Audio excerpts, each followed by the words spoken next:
Телекомпания «Осетия» в прямом эфире 24 часа вещания, 7 дней в неделю. Еще несколько лет назад о таком даже не мечтали. Вот это стало возможным. Круглосуточный телеканал – это совершенно новый этап для остинского телевидения. Здесь и сейчас все по-настоящему, с чего начинался путь к первому эфиру и к чему планируем прийти в материале Аланы Газацевой. Добрая вестница из нарского эпоса принесла на крыльях долгожданные перемены. Первый эфир как первый полет. «Ласточка» стала символом нового телеканала «Осетия и Рыштон». Работа кипит, и это только начало. Современные многопрофильные телестудии пока не заработали в полную силу. Здесь еще витает запах краски и стройматериалов. Специалисты продолжают отлаживать работу оборудования. Это задача не из легких, когда в распоряжении 12 километров кабеля, 8 цифровых камер, 60 софитов и 22 микрофона. Технические возможности двух студий столь велики, что сотрудникам предстоит немало радостных открытий.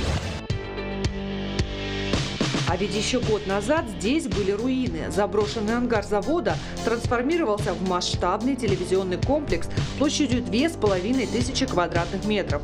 Уникальный проект отличают специальные инженерные конструкции, тщательный подбор материалов, техническое оснащение и, конечно же, современный дизайн. Все отвечает самым высоким требованиям. Если сравнивать со строительством подобных телекомплексов в других регионах России, на Северном Кавказе, мы действительно первопроходцы, потому что мы построили телевидение фактически чуть меньше года. Обычно такие телекомплексы строятся 2-3 года, если не больше. Здесь делают новости. 5 информационных выпусков в день – амбициозная, но выполнимая задача. Ньюсрум как большой улей, где каждый точно знает свою функцию. Журналист – это универсальный боец, который не только выезжает на съемки и пишет текст, но и самостоятельно делает видеозаготовку телесюжета. У нас потрясающая студия с несколькими локациями, огромные экраны. Мы можем подавать новости в самых разных форматах. Будем стараться делать так, как не делал никто. Ярко, динамично и очень красиво.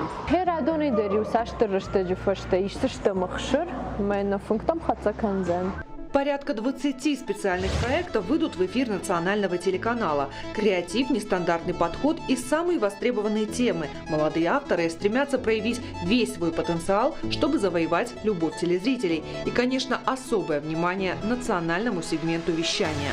У нас будет достаточно национально ориентированного контента и на русском языке. Это связано с одной из наших главных задач представления нашей республики за ее пределами в России и в мире. Но, тем не менее, остиноязычный контент в этом национальной компоненте будет, наверное, решающую роль играть. Журналисты, операторы, режиссеры, продюсеры прошли своего рода курс молодого бойца в Академии медиаиндустрии в Москве.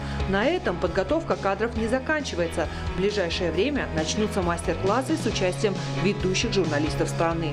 Все для того, чтобы контент канала заслуживал внимания зрителей по всему миру. Мы хотим, чтобы нас видели как можно больше людей, чтобы мы работали как можно для большей аудитории. И информация не только как о культурной республике узнавали об Осетии, но и как чтобы мы позиционировали Осетию как достаточно с большим потенциалом республику именно туристическим. Выпуски новостей, линейное вещание и специальные проекты готовит сплоченная команда. Амбициозные и инициативные все стремятся к одному – создать качественный медиапродукт. А потому команда режиссера «Внимание! Мы в эфире» как гагаринская «Поехали!». Мы в эфире.